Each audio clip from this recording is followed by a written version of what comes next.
It mentions in Surah Al-Ghashiyah chapter 88 verse 13 to 16. Therein will be thrones raised high, and cups set at hand, and cushions set in rows, and rich carpets all spread out. In Surah Al-Waqi'ah chapter 56 verses 13 to 16, Allah Ta'ala tells us, a multitude of those will be from the first generations who embraced Islam, the ones who will enter paradise.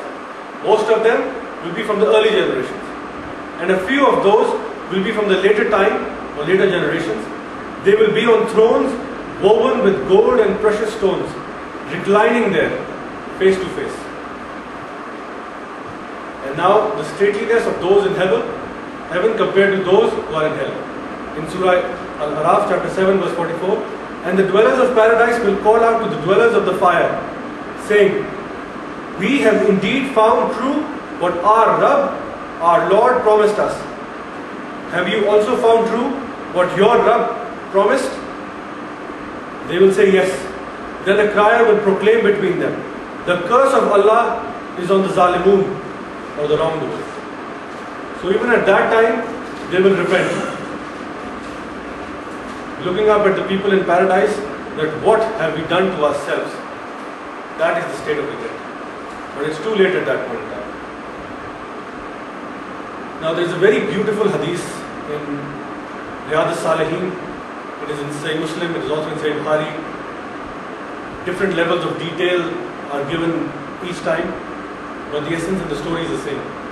It is the story of the last man to enter Jannah.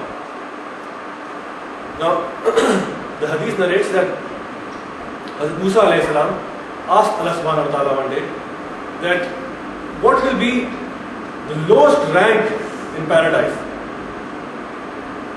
Or who will be the person who will be the worst off in paradise?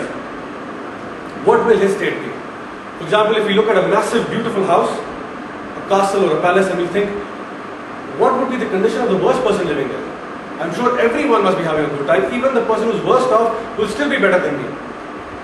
So Hazrat Musa alayhi salam asked that what will be the condition of that person who is the worst off in Jannah? And then Allah subhanahu wa ta'ala told about the last man to enter paradise. He will crawl his way out of hell, because there are people who will be taken out of hell, purified, once they have served their sentence, and then put into Jannah. So he is the last man to enter Jannah. He will crawl out of hell, looking at hell, and then Allah subhanahu wa ta'ala will present him with a tree. And he will ask Allah subhanahu wa ta'ala to please put him under the shade of that tree, so that he can take his eyes off that wretched place and be under the shade of that tree and feel peace. And Allah subhanahu wa ta'ala will tell him that, agreed, I will do this for you, but don't ask me for any more favors. After a while, Allah subhanahu wa ta'ala will raise another tree, which will be more beautiful than this one, grander than this one. And the person will say, after a while, that please, can I go under the shade of that tree? I will not ask for anything else. And then Allah subhanahu wa ta'ala will remind him that I told you not to ask for any more favors. But then he will grant him that favor, and that person will come to the second tree. And then finally Allah subhanahu wa ta'ala will raise another tree right at the gates of paradise. And that person will again look at it and would want to be there. And he will say, please Allah subhanahu wa ta'ala, let me be at that one, I will not ask for anything else. And again Allah subhanahu wa ta'ala will remind him that he is breaking his promise again. But in any case, Allah subhanahu wa ta'ala will allow him to go to that tree which is at the gate of paradise. Now at that gate, he will peep inside and see people having a great time. People in paradise in peace, enjoying beautiful things, things which you have not even seen. He will hear their voices, so happy, so pleasant, and he will beg Allah subhanahu wa ta'ala that please just let me in one step through the gate. Let me just enter and I will stay inside the gate. I will just stay there. Please let me enter. I don't want to be outside, I'll be inside over there. I want to be like these people. I have sinned, I know, but please, now I have repented, just let me stand at the edge of that gate but on the inside. And at that point Allah subhanahu wa ta'ala will ask him, now that you have entered inside paradise, what do you want? What do you desire? That man will be shocked. He will say, okay, I want this, and I want this, and I want this. He will try to remember everything that he craved in this world. And then Allah subhanahu wa ta'ala will start to remind him as well. Well, how about that? Didn't you like that? Or how about that? Your friend had that. Didn't you want that as well? So Allah ta'ala will keep reminding him of things as well. So he will keep wishing and wishing and wishing and wishing. And then Allah subhanahu wa ta'ala will say, are you done? He will say, yes, now I'm done, I have everything. Allah subhanahu wa ta'ala at that point will tell him, take whatever the richest man on earth had, plus what you wanted, the richest man on earth. It could be Pharaoh, it could be anybody else. In this time, after us, whoever it is. The man who had access to everything. Houses, cars, luxuries, anything, you name it, he had it. He said, whatever the richest man had, whatever thing you can imagine in this world, that plus whatever you've already asked for, multiply that by 10. This is what I'm giving you as a favor. And at that point, that man will be so shocked. He will say, Allah subhanahu wa ta'ala, are you mocking me? Are you making fun of me? Is this a joke? Are you really doing this to me? And at that point, Allah subhanahu wa ta'ala will smile and laugh. And He will say that for you, it might be hard to imagine, but for me, it is easy to do. For Allah, it's easy. And this is the state of the person who is worst off in Jannah.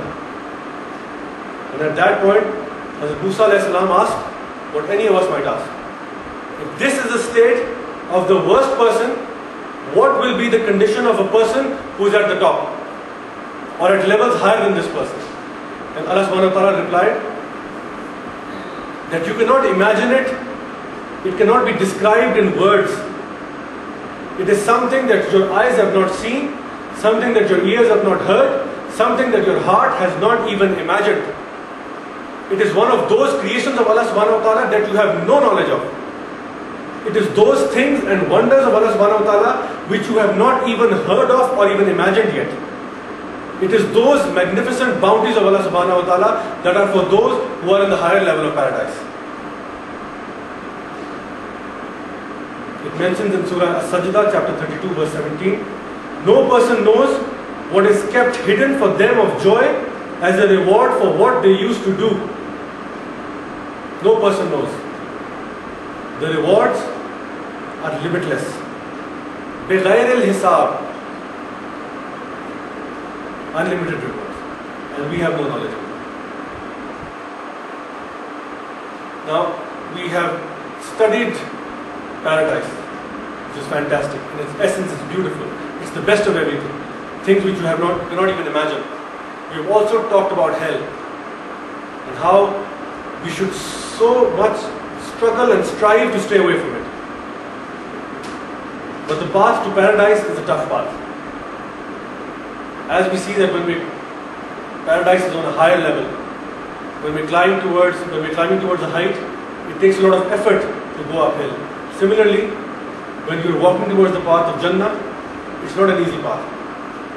The way to paradise is filled with things that go against human wishes and human inclinations. This needs strong determination and strong will. There is a hadith from Sahih Bukhari and Sahih Muslim that the Holy Prophet, peace be upon him, said, hell has been veiled with desires and paradise has been veiled with hardships. So the path of hell has been beautified by Shaitan or Satan. Every wrong thing has been beautified. Go down this path, go down this route. This is the easy way out. Take it and go down the path of hell. But the path of Jannah is hard, it's tough. It requires strong iman, strong belief, strong taqwa, patience and perseverance. Just like if you have to pass an exam with flying colors, straight A's, you need to work hard for it. You cannot expect to pass an exam lazing about and not caring about the consequences and just casually giving the exam. If you want straight A's, if you want the best, you've got to work for it. The rest of our lives depend on it. Our eternal lives depend on it.